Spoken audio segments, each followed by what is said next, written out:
Buenas noches, soy Laura Gil y eso es Hashtag Internacional, un programa para debatir temas de Colombia en el mundo y el mundo en Colombia. Y esta noche vamos a tocar un tema que ha recibido mucho cubrimiento a nivel mundial y poco aquí en Colombia. El acuerdo, el Tratado Transpacífico para la Cooperación Económica. Y por supuesto, la razón por la cual ha recibido menos cubrimiento aquí es porque Colombia no es parte de él. Por eso hablaremos justamente de si Colombia debe o no debe entrar a este TPP. Nuestro hashtag, numeral TPP sin Colombia. Bienvenidos.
Y para entender qué es el TPP y lo que significa para América Latina y en especial para Colombia, les presento a los invitados de hoy.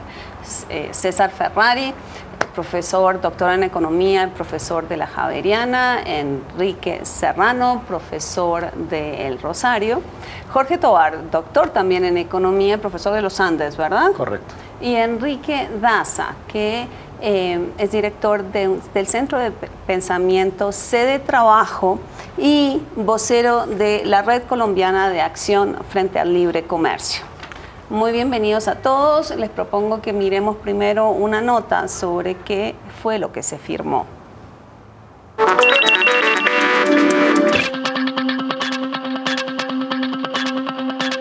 Acuerdo Transpacífico de Asociación Económica, TPP por sus siglas en inglés, es el nuevo tratado comercial que se firmó el 5 de octubre en Atlanta, Estados Unidos, luego de 5 años de complejas negociaciones. Hoy, 12 países conforman este bloque comercial, entre los que se encuentra Japón, Vietnam, Singapur, Malasia, Brunei, Australia, Nueva Zelanda, Canadá, Estados Unidos y los 3 países latinoamericanos que lo componen son México, Perú y Chile. Se está logrando un acceso a mercado muy superior al que tenemos en los 11 tratados de libre comercio con los otros 11 socios de este acuerdo. Hay mucho mejor acceso para nuevos productos en nuevas áreas en diversos países. Este acuerdo reúne el 40% del Producto Interno Bruto global y suma 800 millones de habitantes. Obama sostiene que esta alianza no es contra China, quien rechazó la invitación a ser miembro del tratado debido a su actual reglamentación financiera. China se ha beneficiado de este crecimiento. Es sobre esa base que China se ha convertido en un gigante económico. Por eso no creemos que una alianza sólida entre Estados Unidos y Japón deba ser vista como una provocación. No, we don't think that a strong US-Japan alliance should be seen as a provocation. Este acuerdo elimina más de 18.000 aranceles entre los miembros.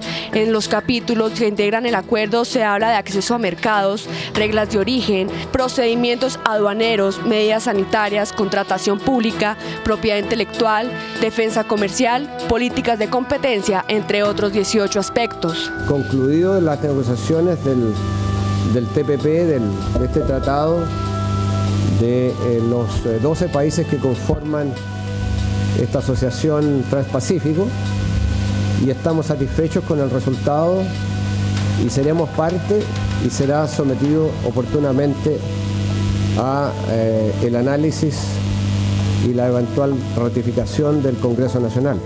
Luego de la firma del acuerdo, el presidente de México celebró en su cuenta de Twitter señalando que el acuerdo de asociación Transpacífico se traducirá en mayores oportunidades de inversión y empleo bien remunerado para los mexicanos. Chile, quien impuso su postura para proteger por 5 años los medicamentos biológicos, destacó la importancia del acuerdo y de ser parte de este, luego de que en su país como en otros se presentaran críticas al tratado que traería perjuicios a aspectos como el encarecimiento de medicamentos y productos tecnológicos.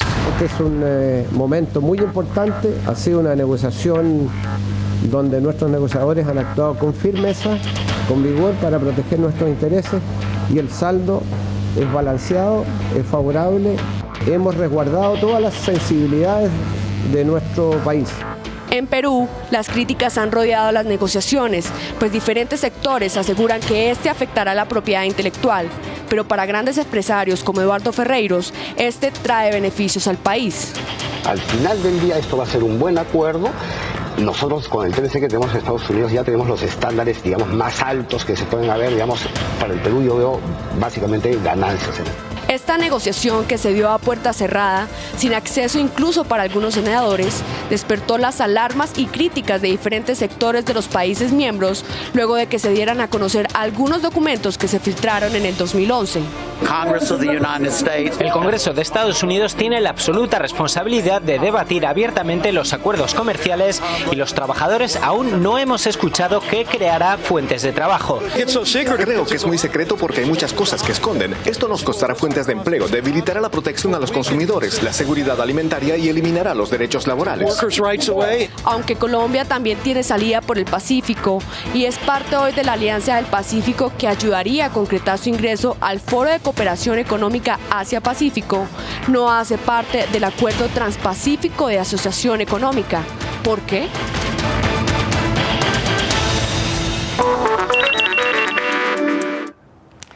Bueno, César, la primera pregunta, digamos, sería ¿por qué fue tan secreto esta negociación? ¿Por qué, digamos, supimos tan poquito de la negociación del TPP? Es una negociación de larga data, no es una negociación de hace poco. Muchos años han pasado desde que comenzaron estas negociaciones. Imagino se han mantenido a puertas cerradas para facilitar una negociación de que por sí era difícil, porque poner de acuerdo a Japón con Estados Unidos no era nada fácil y había unos intereses muy diversos, incluidos los de Vietnam, que tiene otro tipo de economía y otro tipo de cultura.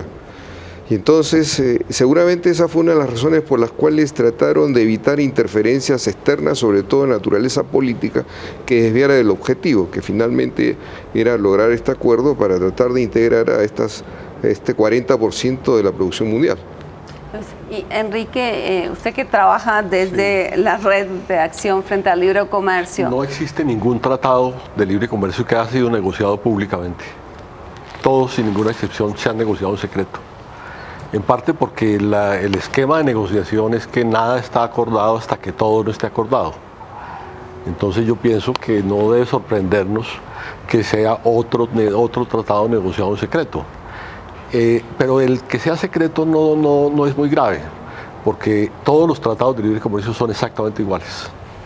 Tienen los mismos capítulos y las diferencias entre ellos son simplemente, por ejemplo, qué cosas se exceptúan, pero cada tratado nuevo que se firma toma como piso los tratados anteriores. Entonces uno ya sabe que este tratado va a ser un tratado que va a profundizar las cosas que se han acordado en los tratados anteriores. De hecho, todos los países tienen tratado de libre comercio con Estados Unidos. Entonces uno dice, ¿para qué quieren un tratado adicional? ¿Para qué? ¿Los Estados Unidos? Los Estados Unidos. No, es una buena pregunta, digamos. ¿Para qué un nuevo tratado teniendo muchos países tratados con sí mismos? Eso es la idea de globalizar el problema del libre comercio.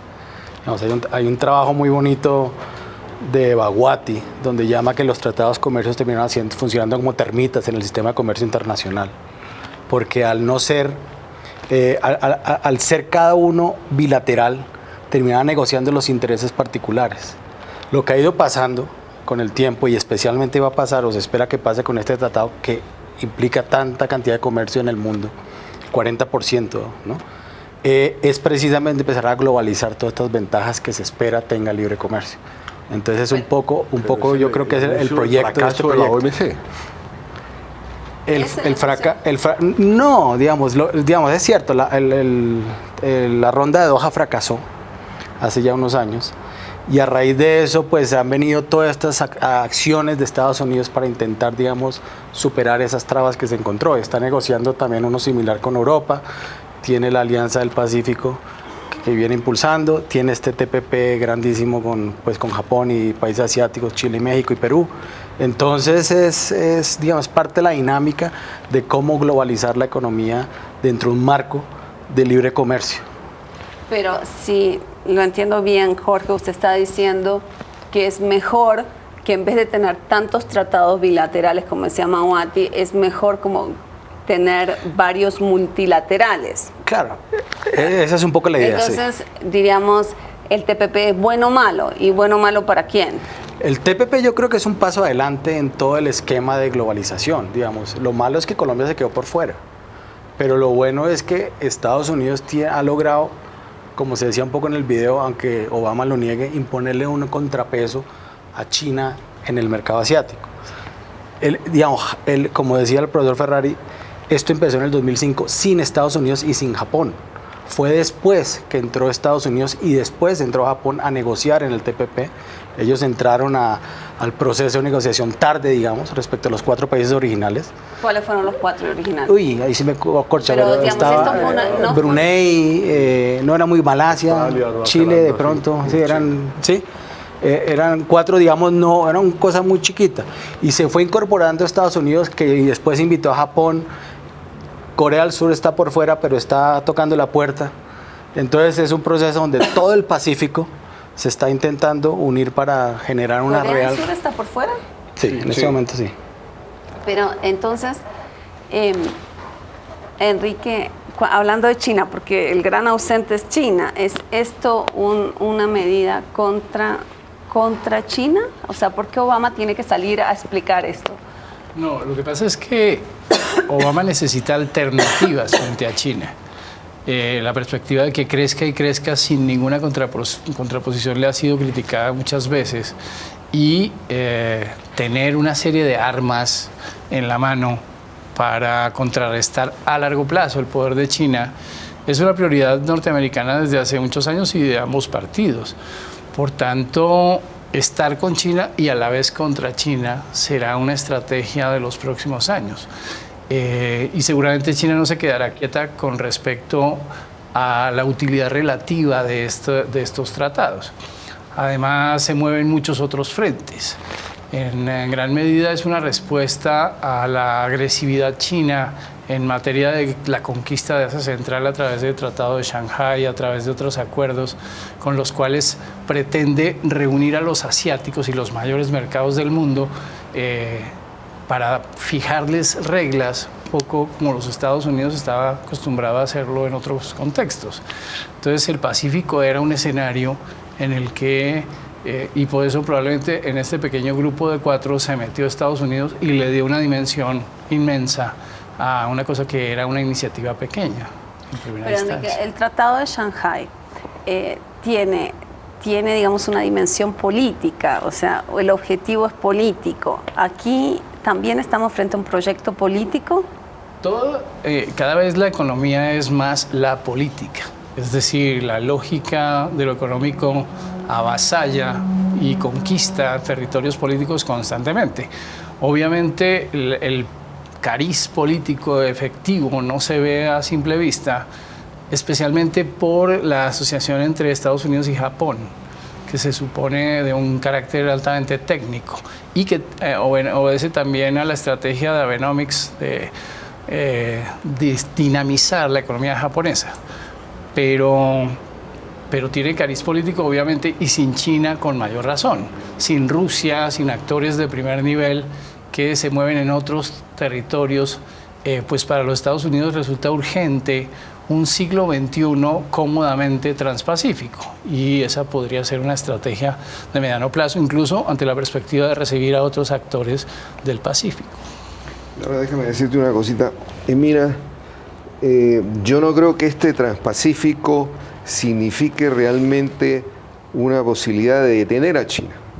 Recuerden que Estados Unidos tiene un tratado de libre comercio con México y Canadá, y lo tiene desde hace mucho tiempo. 94. Claro que sí, lo tiene hace mucho tiempo. Y fíjate que a pesar del tratado que implica la eliminación de todo tipo de barreras comerciales entre los tres socios, China desplazó a México como el segundo abastecedor de las importaciones americanas en el 2007 y a Canadá como el primero en el 2009. China no necesitó estos tratados para avasallar completamente los mercados americanos y desplazar a estos socios comerciales supuestamente preferenciales dentro de Estados Unidos. Mientras China tenga esta política tan agresiva de una tasa de cambio tan competitiva, costos financieros tan bajos, es imposible que a través de estos tratados se la vayan a frenar. Estados Unidos piensa que puede lograr algo. Yo no pienso que va a lograr nada más. China va a seguir conquistando los mercados y vendiendo todo lo que pueda producir y todo el mundo se le va a comprar porque son súper competitivos. La única manera de frenar a China es ser más competitivos que ellos. Y eso pasa por tener una tasa de cambio más competitiva que la China, lo cual en las circunstancias actuales es casi imposible. O sea, ¿Y cuándo debería ser la respuesta de China frente a este anuncio? Ellos van a seguir tratando de mantener primero una tasa de cambio súper competitiva. Acaban de devaluar nuevamente, pequeño, pero no pierden de ninguna manera esa posibilidad. Y van a seguir haciendo que sus empresas tengan costos financieros muy baratos, costos energéticos muy baratos para seguir haciéndolos competitivos. Y lo va a seguir haciendo, yo diría, ad eternum. Nada es eterno en esta vida, pero sí lo va a hacer hasta donde pueda. Y no va a cejar en eso. Yo creo que el tratado sí es contra China. Puede ser que sea contra China, lo que digo es que no va a tener efecto sobre China. Hay una económica muy fuerte. Por ejemplo, China está retirándose del dólar paulatinamente. Está haciendo pactos para negociar a través del trueque con otras economías. Parece un chiste que se ufanen de que sea un tratado de 800 millones de personas. China tiene 1.500 millones. O sea que ni todos juntos hacen casi la mitad de lo que es China. Y China tiene acuerdos comerciales con Nueva Zelanda, con Australia. O sea, yo comparto la idea tuya de que ese es un esfuerzo un poco a la defensiva de Obama, de tratar de recuperar la iniciativa en Asia, pero no puede recuperarla ni geopolíticamente ni militarmente. Yo creo que eso es claro. Ahora, ¿por qué Estados Unidos quiere un tratado? Estados Unidos quiere un tratado porque quiere nuevas concesiones que no consiguió en los tratados bilaterales de libre comercio. Quiere acceso a los mercados de productos lácteos de Australia y de Nueva Zelanda, quiere elevar los estándares de propiedad intelectual, especialmente en el tema de biotecnológicos, quiere, a través de las normas de origen, está tratando de excluir a Rusia y a China del mercado asiático y mundial y del mercado norteamericano. El tema de las normas de origen es un tema altamente geopolítico. O sea, ahí se ve la mano de Estados Unidos tratando de preservar la hegemonía. Yo pienso que no es un avance en la globalización, es un avance, es una medida de Estados Unidos para tratar de afianzar o recuperar la iniciativa económica y modelar un mundo a su imagen y semejanza. No es lo mismo globalizar la economía que ponerla al servicio de Estados Unidos. Yo no creo que sea al servicio de Estados Unidos, digamos. Lo que decía antes es cierto, que los TLC tienen una estructura muy general, pero por ejemplo Estados Unidos en este en particular, por primera vez le tocó hacer concesiones serias en términos de propiedad intelectual, en términos del número de años que se podía patentar un producto antes de que fuera una exigencia de Australia, ¿verdad? También. Ahí no hay ninguna concesión. ¿Perdón? Ahí no hay ninguna concesión. Claro que sí, porque de 12 a 5 años pues hay una concesión de 7 años. Pues yo puedo pedir 100 años, pero el piso que está en los tratados de libre comercio firmados por Estados Unidos son 5 años. Claro, pero ahora consiguieron 8. No, o sea que elevaron el piso. No, claro. En este quedan 5. Pues, a ver, hay una cosa que quizás vale la pena mencionar, y es que el texto estábamos hablando antes de entrar, que el texto no como tal conocemos. no lo conocemos porque no está disponible. Yo creo que todos estamos hablando un poco de lo que hemos visto en los medios. De lo que hemos recogido de los diferentes mandatarios. medios, exacto. Pero, digamos, dentro de las grandes puntos que se destacaron en la prensa internacional sobre esto fue esa concesión que le tocó hacer a los americanos. Los vietnamitas, por ejemplo, que decían, ellos les metieron, sí, ellos les ganaron en el sentido de que va a haber una serie de reglas sobre las empresas, sobre la propiedad estatal de empresas, que es un tema muy importante allá. Entonces, digamos, si hay una serie de cosas que cada país terminó, el tema de los lácteos con Nueva Zelanda y Chile, hay unos temas también que se negociaron. El tema de los camiones japoneses, para que los camiones de americanos entren a Japón se va a demorar 30 años. Es decir, hay una serie de puntos. Las normas de origen son clave, por supuesto. Exacto. Entonces, digamos, uno puede decir, hombre, es para que Estados Unidos ponga a todo el mundo a su servicio. Depende de la visión. Por supuesto, Estados Unidos quiere beneficiarse, como si nosotros entramos a cualquier tratado de libre comercio, queremos beneficiarnos como colombianos, y los vietnamitas entraron a eso porque quieren beneficiarse como vietnamitas. Es decir, ya el tema de si estamos poniendo a todo el mundo a los pies, pues creo que es otra discusión que va más allá del comercial, y de pronto el tema político pues sí pesa más de lo que yo creo que pesa. Pero Enrique, uno ve una cierta... ¿Cómo se casan todas estas iniciativas en el Pacífico? Por ejemplo, ¿cómo se casa esto con el APEC, con el foro? ¿Cómo esto después se casa con la Alianza del Pacífico? O sea, ¿cómo se van uniendo estas iniciativas? ¿Y por qué, digamos, este interés cada vez mayor en el Pacífico? Yo creo que hay un problema de tempo, como dicen los expertos, es de ritmo. Y es a qué velocidad se pueden poner en marcha los beneficios que se deriven de estos acuerdos. La APEC y la PEC son entidades cuya condición es relativamente lenta, su funcionamiento es un poco paquidérmico, en virtud de que se mezclan factores políticos con factores económicos, y porque además los tecnicismos son muy altos a la hora de su gestión y de su administración. Entonces, estos acuerdos son más rápidos, permiten lograr metas a más corto plazo, y esa condición puede ser una de las, digamos, de los ejes dinamizadores del comercio internacional en el futuro. Pero un poco en contraste con la visión tradicional de los economistas, yo creo que la cuestión política en un mundo tan dislocado como el que tenemos en estos días está otra vez entrando a pesar frente a esa especie de lógica pura o de lógica implacable de lo económico.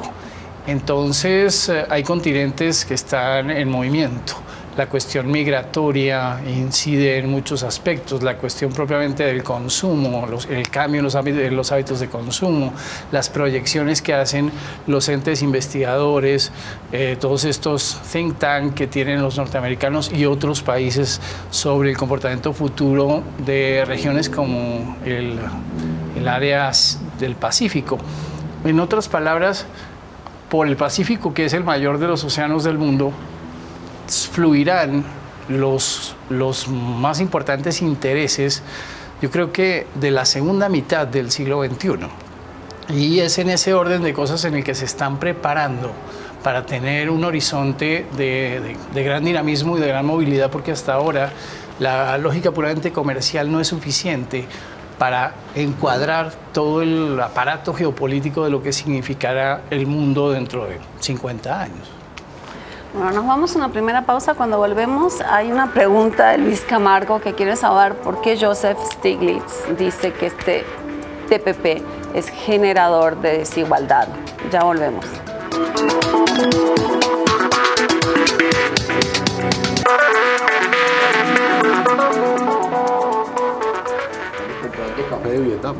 Bueno, seguimos en Hashtag Internacional hablando del TPP. Contestémosle a Luis Camargo la pregunta sobre Joseph Stiglitz y pasemos a discutir el tema de Colombia y el TPP. ¿Por qué Joseph Stiglitz se opone al TPP?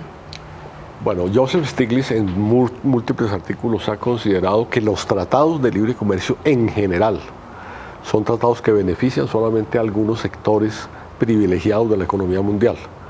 Él ha sido un defensor de la redistribución del ingreso a nivel mundial, de la democratización de las finanzas, de la alteración de la arquitectura financiera internacional que ha beneficiado solamente a unos cuantos grupos, y en consecuencia pues viene esta crítica al TPP. Bueno, ¿les parece si discutimos el tema de Colombia? O sea, llama mucho la atención que los socios de Colombia en la Alianza del Pacífico estén todos en el TPP. ¿Fue por elección, Enrique, que Colombia se queda por fuera o no fue decisión de Colombia? Pues en realidad habría que decir en primera instancia que Colombia es muy malo respecto de lo que compete al Pacífico.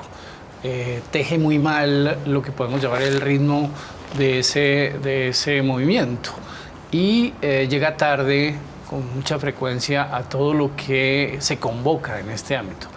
Además tiene otras prioridades y durante los últimos años ha atravesado por una serie de vaivenes y de contradicciones, no solo de orden ideológico, sino que su horizonte todavía no está plenamente en el Pacífico. Entonces es muy probable que haya perdido la oportunidad de negociar cuando era pequeño el tratado, cuando era relativamente modesto, y que lo haya sorprendido el hecho de que Estados Unidos y Japón se hayan metido a él. Pero seguramente es responsabilidad del gobierno anterior, pero sobre todo de este gobierno que tenía otras preocupaciones. Entonces me imagino que cuando ya el asunto se puso en marcha de negociación, ya no fue posible que ningún otro miembro entrase a las carreras. Pero México, me contaban ustedes, entró tarde a la negociación. Sí, Japón entró tarde y varios otros. Varios entraron, digamos, lo que sería, creo que hasta el 2012 entraron los últimos a negociar el TPP. Yo creo que efectivamente es un tema de prioridades. Cada gobierno plantea una prioridad sobre la que enfocarse. Claramente la del gobierno actual pues es proceso de paz en el que estamos en curso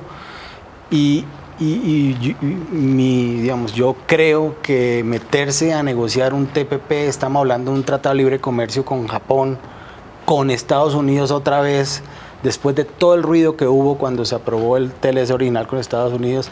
Tenemos el Tratado de Libre Comercio con Corea del Sur frenado o pendiente en la Corte Constitucional. Entonces yo creo que de pronto, y es una opinión, no era el momento, digamos, político para entrar a la negociación. El problema, comentábamos, es precisamente ese. No entramos a la negociación. Ahora está el debate, que si quiere lo planteamos aquí, que es interesante. Si entramos, toca adherir o no entramos. Y eso es una discusión en sí mismo bien interesante. Ciertamente. Ahora, fíjate, la pregunta es, ¿le conviene o no le conviene a Colombia? Exacto. Pero eso depende de otras condiciones, no solamente de adherir o no adherir. Una cosa es entrar con una tasa de cambio de 3.000 pesos por dólar y otra cosa es entrar con una tasa de cambio de 1.700.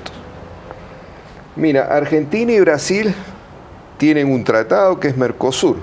En un momento determinado, Brasil le compraba todo a la Argentina, hasta que Brasil devaluó 40% y se invirtieron completamente los flujos de comercio. Y pasó de ser importadora a ser exportadora en la Argentina. Esa es la situación que yo quiero remarcar. Una cosa es entrar a un tratado de libre comercio con una tasa de cambio de 1.700 y otra cosa es entrar a una tasa de cambio de 3.000 pesos.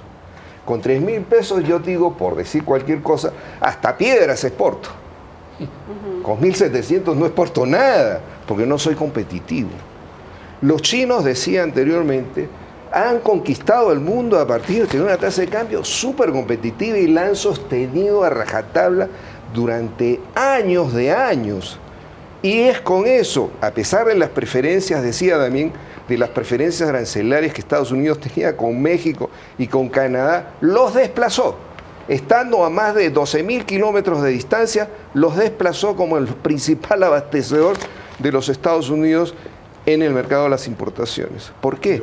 Porque es súper competitivo. Aquí el problema de beneficiarse o no beneficiarse de un tratado de libre comercio es que tan competitivos logramos ser. Pero es que yo creo que competitividad Nosotros llevamos varios meses ya de devaluación Y sobre eso y siguen cayendo las exportaciones. Eso es, a ver si me permites. Entonces yo creo que el tema de la competitividad no es únicamente la tasa de cambio. Aquí hay una infraestructura que implica un 15% de sobrecostos. ¿Sí? No hay, digamos, ningún factor importante de competitividad. El país ha debido prepararse en competitividad y después hacer los tratados, pero ya metido en los tratados va a pasar lo que nos está pasando, y es que Colombia es un perdedor neto en este momento con todos los tratados de libre comercio. El único tratado con el que tiene superávit es con los de Costa Rica. ¿Sí? En el resto, en 6 meses, pasó de superávit gigantesco con Estados Unidos a un déficit de varios miles de millones de dólares. Hay varias cosas. Creo que es muy importante entender que los tratados de libre comercio no son acuerdos coyunturales que deban medirse de acuerdo a la evolución de la tasa de cambio, que es un fenómeno coyuntural. Los tratados de libre comercio son un problema estructural. Es decir, a nosotros nos interesa vamos a tener acceso permanente donde se espera la empresa tal X vaya a invertir 20, 30, 100 millones de dólares porque voy a tener permanentemente acceso con 0 aranceles, mis servicios los voy a poder exportar, mis normas de origen, todo eso a tal país. Entonces, el tema de la tasa de cambio es un problema que está presente, por supuesto, en la coyuntura, pero no en la estructura. Lo otro es cierto, digamos, un poco. Los tratados de libre comercio, eso pasó en la apertura, aquí en el año 91, que fue un tema unilateral, se venden a veces, y lo está vendiendo un poco Estados Unidos, como la panacea. No son la panacea. Pero el ejercicio que hay que hacer para ver si son exitosos no es ver cómo estábamos antes y cómo estamos después.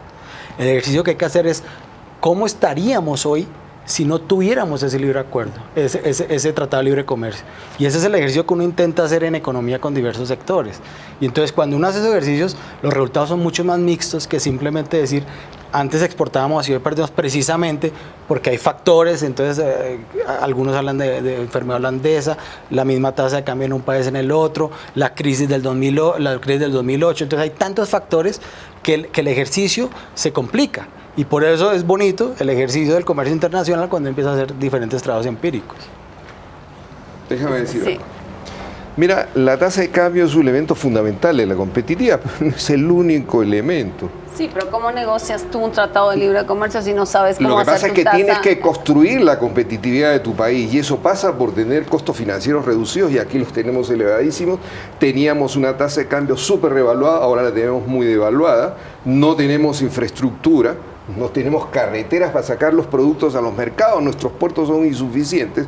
Todo eso hace la competitividad. Entonces hay que construir una competitividad permanente. ¿Cómo los chinos han mantenido una tasa de cambio tan devaluada durante tanto tiempo? Porque tienen una política monetaria muy activa que les permite mantener esa tasa de cambio, y lo han hecho por décadas, no lo han hecho coyunturalmente. Es posible mantener una tasa de cambio muy elevada, pero muy estable se requiere. ¿Y por qué no hay una sustitución inmediata? Mira, este país ha tenido una revolución cambiaria tan larga, de más de 10 años, que aquel que en algún momento logró producir y exportar, hace tiempo quebró, hace tiempo vendió sus activos, hace tiempo perdió sus socios comerciales. Recuperar eso toma tiempo. Eso no se hace en 6 meses. Ahí hay que hacer inversión y hay que hacer ganancia de socios comerciales afuera. Hay que lograr conquistar mercados. Eso toma tiempo. Entonces tú te quedas sin las exportaciones primarias porque sus precios se derrumban, la tasa de cambio se devalúa, y tienes que tener un proceso de ir conquistando nuevamente mercados y rehaciendo fábricas que desaparecieron. Justamente un tratado libre de comercio disminuye la capacidad del Estado de influir en la política económica, porque le quita herramientas de política económica al Estado. Lo que el Tratado de Libre Comercio determina es que la competitividad es un problema de las empresas que tienen que buscar su propia competitividad. Por eso China no firma tratados de libre comercio, porque China tiene control de las comunicaciones, control del sector financiero, y puede manejar como quiera todo eso. No firma China. No firma tratados del mismo formato de Estados Unidos. Ah, bueno, pero eso es otro. No tratados comerciales, sino tratados de libre comercio, que son distintos. Pero fíjate, si me permites, simplemente para decir una cuestión adicional. Mira, cuando tú tienes la posibilidad de generar competitividad y mantenerla estable es que puedes beneficiarte del tratado. Mientras eso no ocurra, nunca te vas a beneficiar del tratado. Ahora estamos importando costillas de cerdo. Oiga, si tuviéramos la capacidad productiva, estaríamos con esa nueva tasa de cambio exportando costillitas de cerdo. Y estoy seguro que en un poco de tiempo van a dejar de venderse porque acaban siendo muy caras porque con esa tasa de cambio ya no es competitivo traer de afuera. Pero hay que construir ese producto, hay que construir esa infraestructura. Enrique, una pregunta que tengo es sobre la Alianza del Pacífico y el TPP. ¿Qué significa para Colombia? No solo económicamente, sino también políticamente, que sus 3 socios de la alianza estén en el TPP y ella no esté. ¿Tiene alguna consecuencia directa?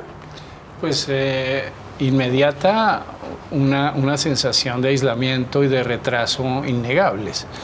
Pero la perspectiva de adherirse, aunque no sea beneficiosa, es mejor, y en eso estoy completamente de acuerdo, que no pertenecer.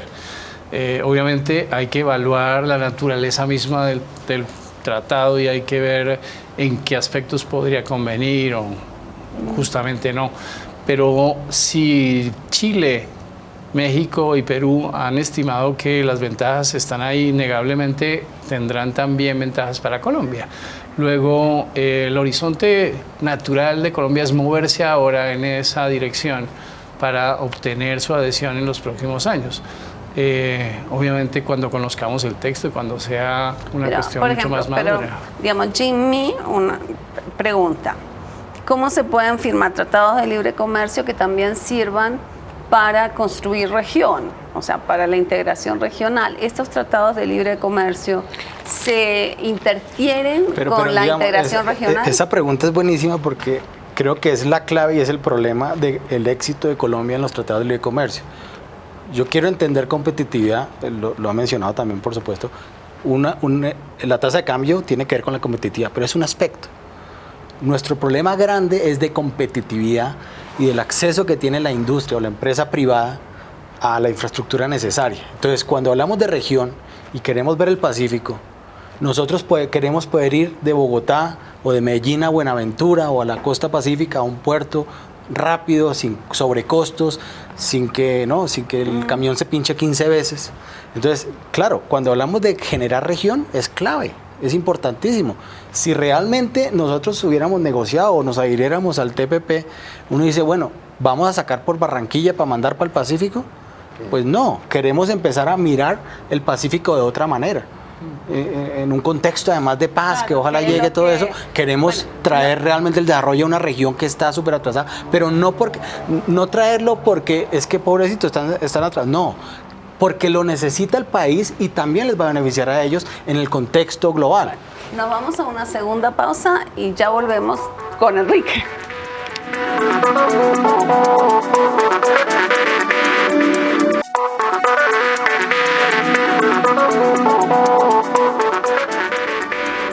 Bueno, seguimos en Hashtag Internacional hablando de el TPP sin Colombia y Enrique le iba a contestar aquí a Jorge. 3 cosas muy breves. Una, cuando Colombia firmó el TLC con Estados Unidos, le dio la espalda a la región andina. Prácticamente fue el fracaso definitivo de la CAN. Cuando firma el Tratado del Pacífico, le da la espalda a la integración suramericana y continental y la cambia por una integración al servicio de una alianza con Asia. O sea, desde el punto de vista regional, Colombia se ha puesto de espaldas a los países de América Latina y buscando ventajas pues en Asia o en Estados Unidos. ¿Tú crees eso, Enrique? ¿Tú no crees que se pueden buscar ambas cosas? Yo creo que se pueden combinar ambas cosas y que Chile y México lo han hecho bien, incluso Perú en esa materia. Lo que pasa es que la alianza suramericana está atravesada por una serie de factores distintos a la mera lógica de la competitividad económica. Y eso la ha hecho problemática y una fuente de desconfianza para los actores que deberían estar involucrados más directamente en este asunto. Por tanto, creo que lo que Colombia debe hacer es moverse en muchas direcciones, efectivamente hacia Sudamérica con una política exterior mucho más dinámica, pero no debe descuidar estas oportunidades. efectivamente apostar por el Pacífico, apostar estructuralmente porque le conviene a la nación entera, al país a largo plazo, no es hacer un favor a los habitantes de la región pacífica, sino invertir en algo que tendrá un horizonte y un futuro innegables, cualquiera que sea el resultado, incluso llegando tarde a los tratados, como en este caso. Entonces, yo aquí, Enrique plantea mejor que estemos por fuera, ¿verdad? Y mejor que nos quedemos por fuera. Es muy simple. Ya tenemos un TLC con la mitad de los países del Tratado del Pacífico. Con todos nos ha ido mal. Otro tratado encima de ese implicaría profundizar las exigencias que nos hacen. Les pongo un ejemplo. El mercado lácteo. La liberalización total del mercado lácteo para Colombia no traería sino perjuicios. Ya en este momento, con las exportaciones de Estados Unidos y de Canadá de productos lácteos, estamos mal. Y hay una crisis láctea. Si además de eso nos va a llegar masivamente lo de Nueva Zelanda y Australia, eso será gravísimo. Y lo mismo pasa en una serie de productos. Lo de las drogas biotecnológicas. Nosotros tenemos... La OMS definió un plazo de patentes de 20 años. Los tratados de libre comercio le añadieron 5 años con el tema de la protección de los datos de prueba. En el TPP se le añadieron 3 años más, estamos en discusión sobre eso, a los medicamentos biotecnológicos. Entonces, un alargamiento de las patentes favorece a las multinacionales que producen medicamentos, no a Colombia, que no produce ningún medicamento. ¿Cuál sería el argumento, el otro lado del argumento? Yo no creo que Colombia le haya dado la espalda a nadie con el Tratado de Libre Comercio con Estados Unidos. Tampoco es evidente, porque de hecho creo que no hay un análisis todavía juicioso, porque es muy reciente para decir que fue un fracaso. Porque como digo, es otra manera de compararlo, no se puede comparar antes con después. Entonces, ¿qué pasó con Sudamérica? Es cierto, deberíamos estar más cercanos, pero hay un problema de infraestructura y hay un problema ideológico con una serie de países que en algún momento nos dijeron que voy a importar cero de Colombia. Entonces, de hecho, y en algún trabajo que yo he hecho, que yo he hecho ahí en la Universidad de los Andes, uno se pone a estudiar por qué las empresas, las nuevas empresas que entran al mercado exportador sobreviven. Y uno de los factores que realmente las hace sobrevivir, que baja el riesgo de quebrarse en un 25% o más, es diversificar mercados. Es decir, ir a Brunei, como alguien decía, no es mala idea cuando yo estoy entrando también a Estados Unidos y a México. Es decir, abrir mercados es importante. El gobierno, claro que, y de hecho hay una institución de las del gobierno que es la más bonita que funciona, que es ProExport, ProColombia llama ahora, ¿cierto? De promoción a las exportaciones. Esos son esquemas que realmente sirven a la industria.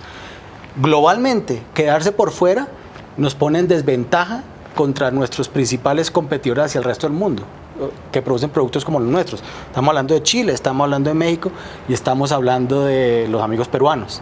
Entonces nosotros mirar y decir, nosotros ya tenemos un tratado de libre comercio con Estados Unidos y con eso va a vivir, ahí sí que es de verdad quedar dependiendo de un solo país, de una sola gran economía. Nos están ofreciendo el mundo, tomémoslo. Aquí hay una pregunta, César, de por qué Estados Unidos no movió su influencia para que Colombia también fuera parte de este tratado. ¿Hay alguna respuesta para eso? ¿Podemos? No creo que haya una respuesta clara, y en todo caso no se sabe.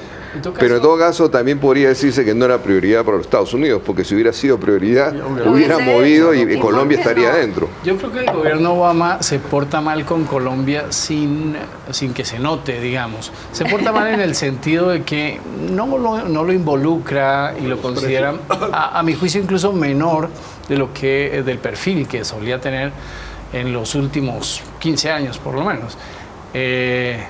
Como si el asunto colombiano los hubiera hartado y los dejaran o nos dejaran a nuestro aire. ¿Eso no es fracaso nuestro también? Claro, por supuesto. Pero es muy importante para enviar tropas al extranjero a pelear en las guerras. Sin embargo, la perspectiva de la adhesión política sigue esa vieja medida que portarse mal rinde más que portarse bien. Y en ese contexto a Colombia le falta vitalidad, capacidad de reacción, iniciativa, un horizonte claro con respecto al Pacífico. Si eso yo me acuerdo de estar hablando de temas del Pacífico desde hace más de 25 años. Por tanto, si no hemos hecho casi nada en 25 años, o muy discretamente, pues la perspectiva es que no ha sido una prioridad y no ha sido el eje de la acción colombiana. Pero ha estado, digamos, en los lineamientos de la política exterior desde hace mínimo 25 años, Laura, mínimo por desde... amor de Dios, el Pacífico va a ser el centro del comercio mundial, como bien decía Enrique, no creo a partir del 2050, va a ser cada vez crecientemente. Y no tenemos una buena carretera al Pacífico. No tenemos un puerto del Pacífico y no se piensa además en construirlo. ¿A dónde se están construyendo las carreteras 4G? Sí. Hacia el Caribe. No hay una que esté realmente pensándose con empeño para romper el aislamiento respecto al Pacífico. Incluso, y eso es fundamental. El ferrocarril es casi arcaico. El que se ha diseñado es una cosa vergonzosa, porque no es un ferrocarril a la altura de los desafíos que tendría un puerto, sobre todo que habrá de recibir más del 40% de las exportaciones colombianas. Y, por tanto, es hora de tener un horizonte de grandes proyectos hacia el Pacífico. Eso sí sería bien interpretado por los socios. Claro que sí, sin duda. Sería una alternativa. Sin duda. ¿Cómo es en Perú? Pero Perú está frente al Pacífico, o sea, la industria, Lima está en el mar, todo está volcado al Pacífico, toda la historia peruana está en el Pacífico. Y Perú está planeando conectarse con Brasil, ¿no? Más bien buscando salir al Atlántico. Al otro lado, ¿no? Es decir, pero Perú realmente está a otro nivel, mirando al Pacífico. Con una visión muy diferente a la que tenemos nosotros. La salida del otro lado. Claro, con los chinos precisamente. ¿Cómo con los chinos? Lo que pasa es que hay una manera de traer desde el Brasil, pasando por Perú, para llegar a la China. Entonces, facilitando también el comercio a través del Perú, desde el Brasil. Entonces, quienes están solo en el Pacífico están mirando para el otro lado. Es que no quieren quedarse solo mirando al Pacífico. Exactamente, y Colombia que tiene, digamos, el regalo de tener Y nosotros ambos. miramos el Caribe, ni siquiera el Atlántico. Ni siquiera el Atlántico. Esa es una buena expresión. Pero, digamos, ¿por qué no? Digamos, la entrada a la APEC. Se dice que Colombia no está en el TTP porque no es miembro de APEC. Colombia viene buscando la entrada a APEC por décadas. Tampoco depende todo de ella, ¿no? Depende también de que la APEC ha suspendido la ampliación. Pero ¿por qué hay una traba ahí? ¿Por qué parece que eso nunca despega? Porque tampoco Colombia se muestra muy ansiosa o da por lo menos pruebas de que su voluntad de ingresar sea firme. Uno necesita comprometerse con las cosas y mostrar su necesidad y su horizonte. Y la falta de carreteras se interpreta como que no hay interés. De esa manera. Y los puertos son miserables y las condiciones de vida, además, incluso de habitabilidad en esas áreas, son todavía muy salvajes. Por tanto, si el país no está preparado para ese horizonte, o por lo menos no se lo toma en serio con proyectos, la perspectiva será seguir en el horizonte mayor del mundo atrasado. Enrique, te quiero leer un comentario de Daniel Bustos, que creo que es para ti. Dice, estar en contra de un TLC es como estar en contra de que Colombia estar en contra de que Colombia juegue en un mundial simplemente porque no va a ganar. ¿Qué respondes tú a eso? Yo diría que poner a un país débil que no tiene competitividad a competir en las grandes ligas es como decir que vamos a entrenar a un peso mosca con un peso pesado para que adquiera competitividad. Entonces vamos a poner a Mohamed Ali a pelear con un boxeador de 50 kilos con el argumento de que si pelea mucho con él va a poder ganarle algún día. Bueno, nos quedamos sin tiempo. Muchísimas gracias por haber aceptado la invitación. Los invitamos a seguir viendo la franja de análisis de Canal Capital todas las noches a las 9. Nosotros nos reencontramos el próximo jueves en #Internacional. Muy buenas noches.